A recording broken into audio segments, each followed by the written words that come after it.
From the headquarters of Tell Us Your English in Quito, Ecuador, this is From the South, and I am Soini Gray.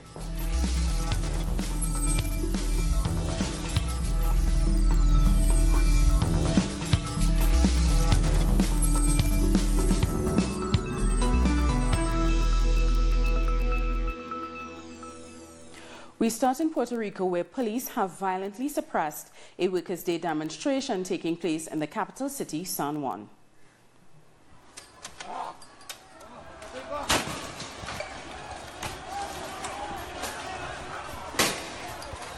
Thousands marched against pension cuts, school closures, and slow hurricane recovery efforts as anger grows against the austerity measures in the U.S. territory. In a live Twitter video of the protest, police appeared to be firing tear gas and rubber bullets to disperse the crowd. Several injuries have been reported so far.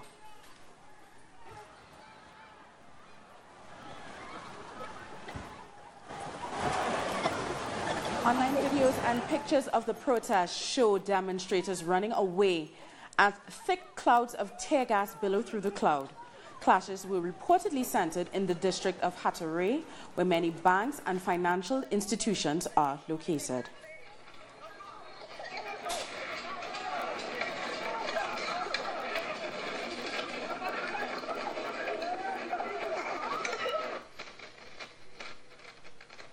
U.S. Senator Bernie Sanders has tweeted about the protest. Sanders said, "I stand with the thousands of Puerto Ricans protesting the latest austerity measures. We must stop treating Puerto Rico like a colony and start treating the people of Puerto Rico as the fellow American citizens that they are." And police have unleashed water cannons on protesters in Santiago as thousands took to the streets of the Chilean capital on International Workers' Day in a march organized by the Workers' Class Central, the CTT. Clashes erupted as protesters threw rocks and set barricades on fire, with the police deploying tear gas and water cannons in return. We effectively have no confidence in any government that today represents business interests like this. But we also want to point out that this government not only is, this government has not represented workers' interests.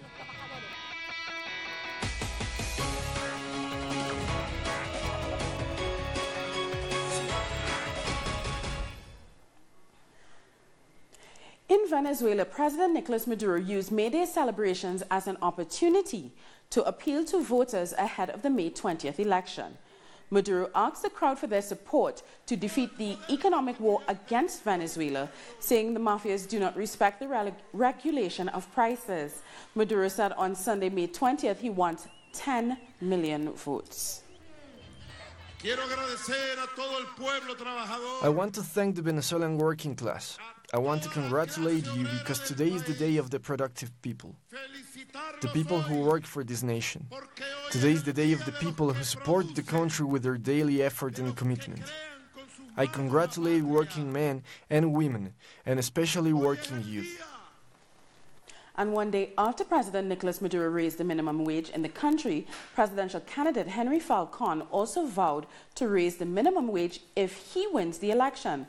Falcon is proposing to move the Venezuelan economy to a US dollar economy, with the minimum wage starting at $75 per month. He also pledged that there would be no firings or persecution of Venezuela's 2.8 million state employees. Maduro says the dollarization proposal is part of a wider plan to let the United States run Venezuela. In 2012, the minimum wage was $230. Today, in Venezuela, the minimum wage is only $2. The announcement made by the government creates many concerns among the working class. It is a threat for any worker. It doesn't represent any financial improvement for the working class, since in the next 15 days, basic necessities will go up and workers will not be able to afford anything. This year, Cuban workers are celebrating International Workers' Day with a large parade. Hundreds of thousands gathered in Revolution Square in Havana, and every province also had their own parade and celebrations. Unity, commitment, and victory is the slogan for the Workers' March. The head of the Communist Party, Raul Castro, and the president, Miguel Diaz-Canel, took part in the event.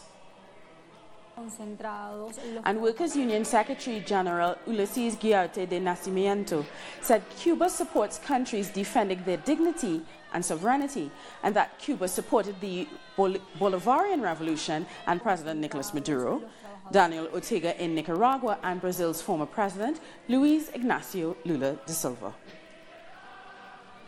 Cuba also showed solidarity towards people who have lost their jobs and those who are still looking for one, following the neoliberal measures in countries like Argentina and Brazil. Almost 1 million people joined the march.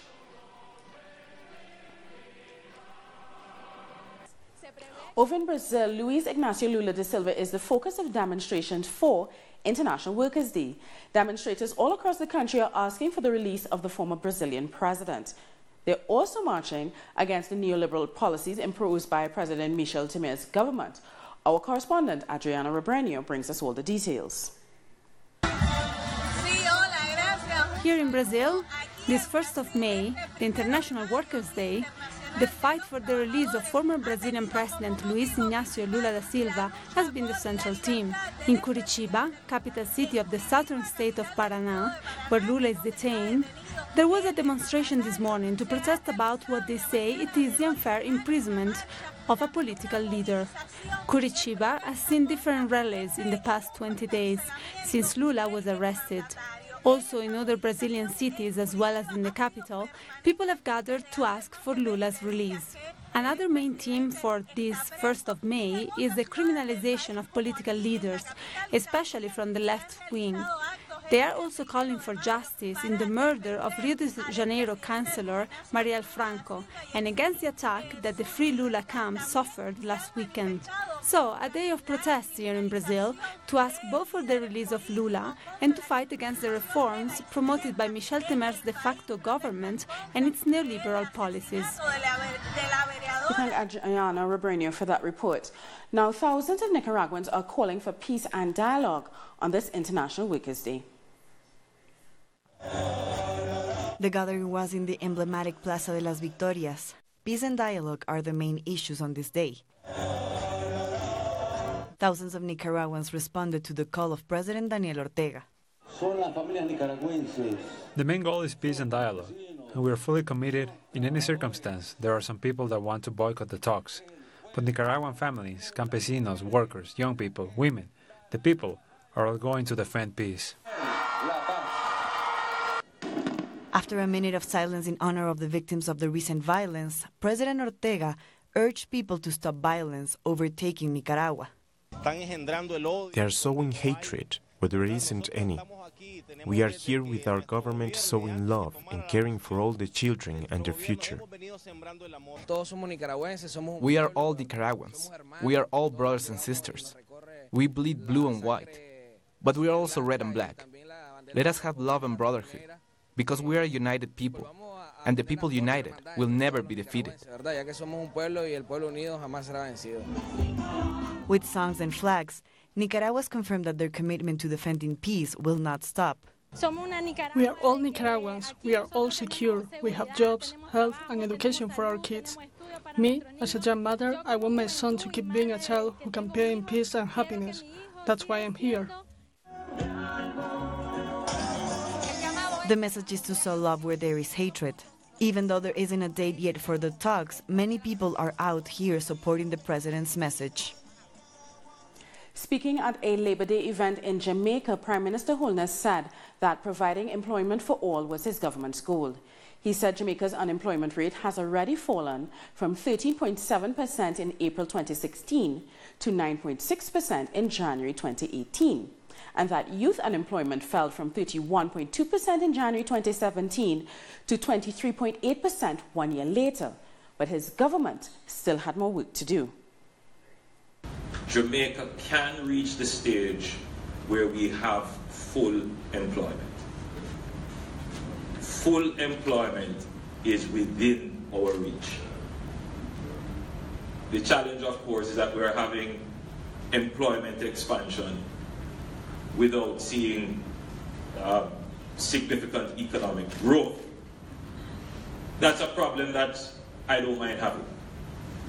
Because once the industries keep expanding, we will inevitably, eventually get broke. And President Evo Morales joined the Workers' Union in their march, where he said that Bolivia's history of empowering workers should be repeated in other countries throughout the region. We have to share our experience with neighboring countries like Peru. Other countries are united in workers' unions, but politically, ideologically, or for elections, they are not united. Because the workers' liberation shouldn't be only in Bolivia, but in all Latin America and the world.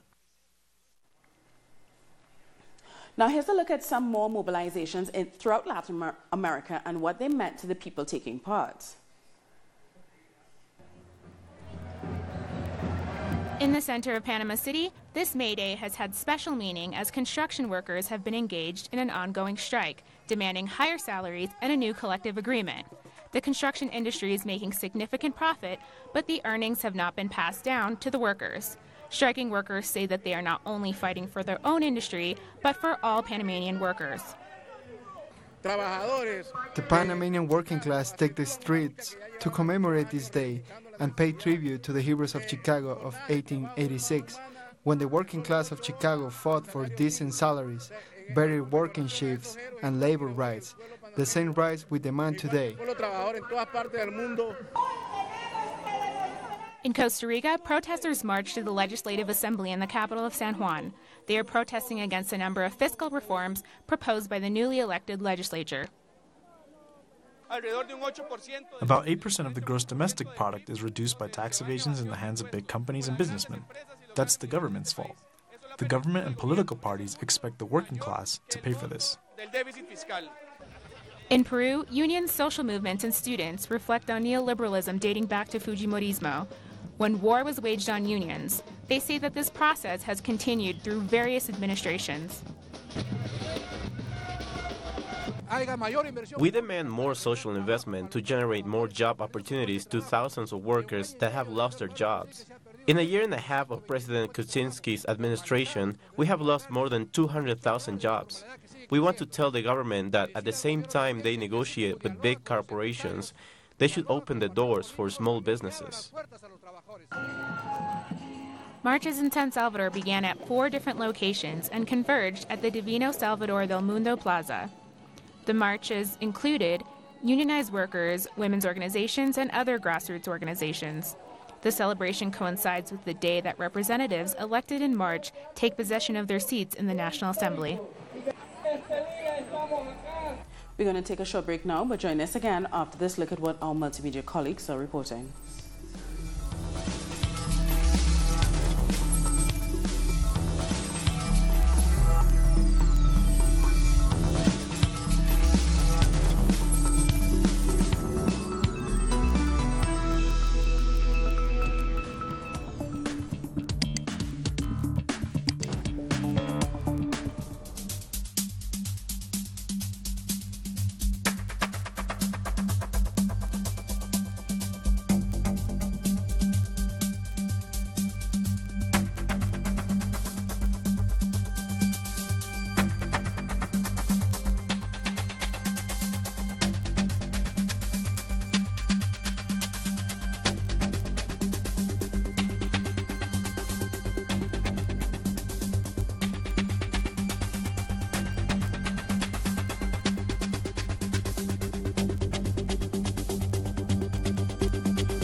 Welcome back. Nearly 350 victims of suspected human trafficking were rescued in a major Interpol crackdown in 13 countries in the Caribbean, Central and South America. 22 people have been arrested in the month-long raids in nations including Barbados, Belize, Brazil, Jamaica, and Venezuela. In Guyana, young women were found working as prostitutes next to extremely remote gold mines. In other countries, they worked in factories and had their passports taken away. The victims who were rescued were provided with support services by non-governmental agencies and charity groups. Maybe you can sell a drug once, not twice, because it's being used. So, or arms, you can of course sell more than once, but the profit will not be the same. But in this case, when the subject is a human being, then organized criminal groups, they're reselling these people to each other. So this is the worst and most crucial part of their modus operandi. In Argentina, the mothers of Plaza de Mayo have commemorated the 41st anniversary of the beginning of their fight for justice. They are still looking for their children who disappeared during the military dictatorship that lasted 7 years from 1976 to 1983. Do not forget, that's the motto of these women who turned their white handscarves into their symbol. They are still searching for their children who disappeared back in the late 70s and early 80s during Argentina's dictatorship. Their fight has become a symbol of perseverance and dignity. It seems unreal to us, but we are still fighting. And we know people think we're crazy, still looking for our children. I wish the mothers of the Plaza de Mayo did not have to exist, because that would mean that there were not over 30,000 people who disappeared.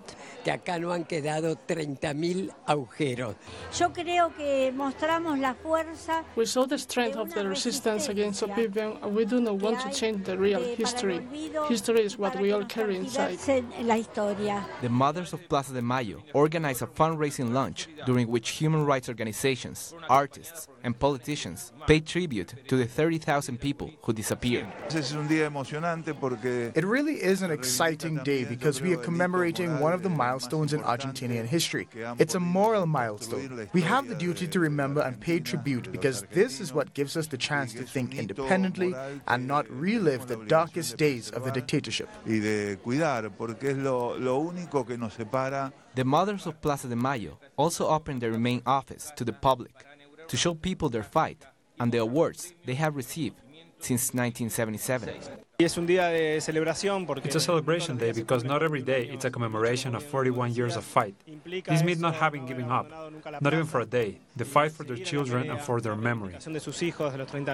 The mothers of Plaza de Mayo are a symbol of courage in the relentless battle for justice, truth, and memory. The leader of the Alternative Forces of the Commons political party, Rodrigo Londoño, also referred to the peace agreements and the possible extradition of the former FARC leader, Jesus Santrich. In an interview with local media, Londoño said that Colombia is facing the dilemma to choose between peace or confrontation. He also said he believes Santrich is innocent. Jesus Santrich was arrested on alleged drug trafficking charges over 2 weeks ago. Londoño said that Santrich's arrest is just a setup, as well as the evidence being brought against him by the prosecution. The peace process in Colombia is going through tough times, leading several social and political movements to call on the conflict's victims and the urban population to support the peace process. Colombia is in a serious crisis, with the FARC peace process hanging in the balance. The capture of Jesus Santrich and now the Washington Post claims of Ivan Marquez's involvement in the drug trade have raised alarms in several sectors of society that there are obscure forces working to disrupt the peace agreement. This is a national calling. How things are going, we're going to war with our eyes closed. The information from the Washington Post about new drug trafficking accusations demands serious review, considering the country's interests. However, the Attorney General's office claims that no investigations are currently being carried out against Iván Márquez. According to the highest members of the FARC political party, there are international forces that may be working against peace in the country. We are worried about this situation because it appears as if attacks are coming not only from the Attorney General's office but also from the United States government. This is an attack against the peace process. According to analysts, this is not only an attack by the Attorney General against the peace process, but also an attack by the United States using their own orchestrated drug policies. The peace process is going through its most critical moment since the signing of the agreements. It's because of pressure from the United States to execute drug policy and other DEA actions. This is taking precedent over the needs of Colombia regarding peace agreements. This serious situation is not only putting the peace process at risk with the FARC, but is also jeopardizing the talks with the National Liberation Army.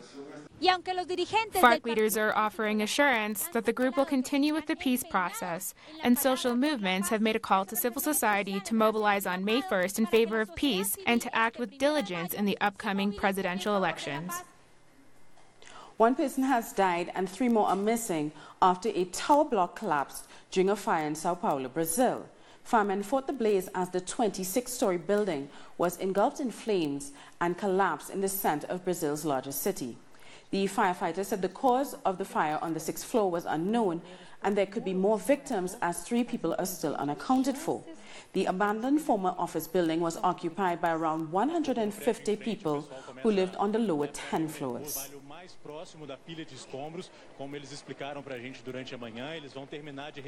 And teachers in the U.S. state of Arizona have been striking against low wages in their state for days now. Earlier I spoke with the high school teacher Jessica Edwards, and she said the governor's decision to raise teacher salaries by 20% was the minimum ask and would put them at the national average. She also spoke about how bad conditions are at schools across the state because of the lack of funding. I teach biology, and a lot of the tools that we have for our lab equipment are over 20 years old, so that can make them dangerous if we're trying to do a lab with scalpels and scissors, and they're rusted and they're old. And so it's not just outdated textbooks, which there are. Some of them are 10, 20 years old and they have incorrect information in them, but it's also the supplies that we have that teachers have to pay for themselves to get safe equipment, to get equipment in general, to do creative quality education things in their classroom. As France prepares to mark the 50th anniversary of the civil unrest of May 1968, historians and those who lived it say the spirit of the era is slipping away. Springing from the occupation of university buildings, the movement soon spread through factories across France, with 7 million striking workers bringing the country to a standstill and threatening to topple statesman Charles de Gaulle. By that time, he'd been in power for nearly a decade. It also sparked a cultural movement, with many of its posters and slogans becoming iconic, and they're being celebrated in an exhibition at the Beaux-Arts School in Paris, which is in time to coincide with the anniversary. The exhibition is being called Images in the Fight, the Visual Culture of the Left in France, 1968 to 1974.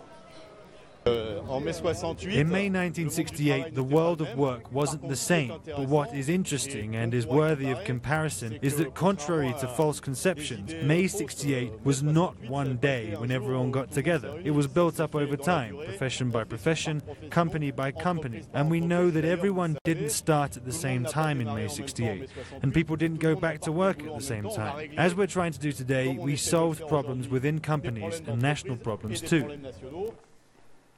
In Spain, trade unions are demonstrating this May 1st to end the austerity policies that have taken the country on a precarious job spiral. Workers are asking for better working conditions along with more social and job security. Our correspondent in Madrid, Romina Piñate, brings us more. Greetings from Madrid. Better salaries, equality and pensions increase are 3 of the main themes during the demonstrations for the International Workers' Day here in Spain. The main trade unions have called for demonstrations in over 70 cities all across the country. These protests are also marked by the data released last week that says that unemployment has raised in over 30,000 people during the first 3 months this 2018, the worst number since 2014. Trade union says this is provoked by the austerity policies and labor reforms that are just creating precarious jobs. Let's not forget that Spain is one of the worst countries in the European Union to get a job. 9 out of 10 jobs created are temporary ones, and among them, 1/4 lasts less than a week. Romina Perniati there with that report. But now let's have a look at some of the other stories making headlines around the world. Armenian lawmakers have voted against electing opposition leader Nikol Pashinyan as prime minister. Tens of thousands rallied in Armenia's capital ahead of the crucial vote to elect a new prime minister, as Pashinyan warned of a political tsunami if lawmakers don't back him to lead the country. A host of African leaders are meeting in the capital of the Republic of Congo, Brazzaville, for an environmental protection summit called the Blue Fund for the Congo Basin. The summit is aimed at preserving forest ecosystems and carrying out projects to alleviate poverty in the region. We need to innovate and create mechanisms to identify and mobilize our financial resources. We must convince funders of bilateral and multilateral public and private funds. Funds, the Blue Fund, will lead to a positive dynamic, supporting projects capable of supporting the economies of member states. Thousands of angry protesters carried the body of a priest killed in an attack by an unidentified gunman on a church during morning mass and marched in the streets of the Central African Republic's capital, Bangui. At least 15 people were killed in the attack and several injured. As the 9th consecutive day of demonstration against the Madagascar government continues, 73 lawmakers boycotted the opening of the ordinary session of the National Assembly, as long as the High Constitutional Court has not considered their requests, including the request for removal of the president. And one of the main figures of Chilean music, Max Beru, has died at the age of 75 of cancer. Beru was one of the founders of the group Inti Illimani, part of the new Chilean song movement. The group became a symbol of the left-wing movement in Chile. After the coup against Salvador Allende, they were exiled in Italy for over 15 years. He was born in Ecuador, but later moved to Chile in the 1960s. Let's listen to one of their most famous interpretations of El Pueblo Unido Jamás Será Vencido, which became an anthem of popular struggles in Latin America on Workers' Day.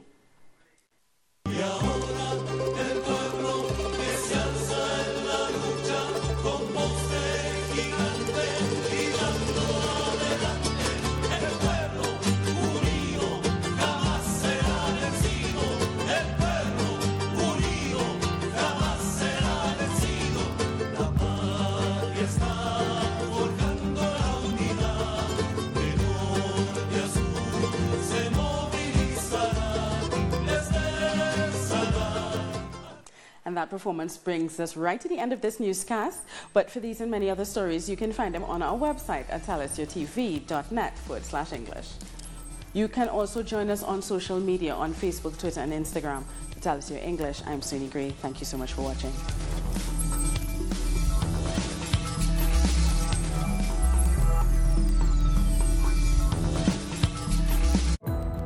Our actions have an impact on the environment.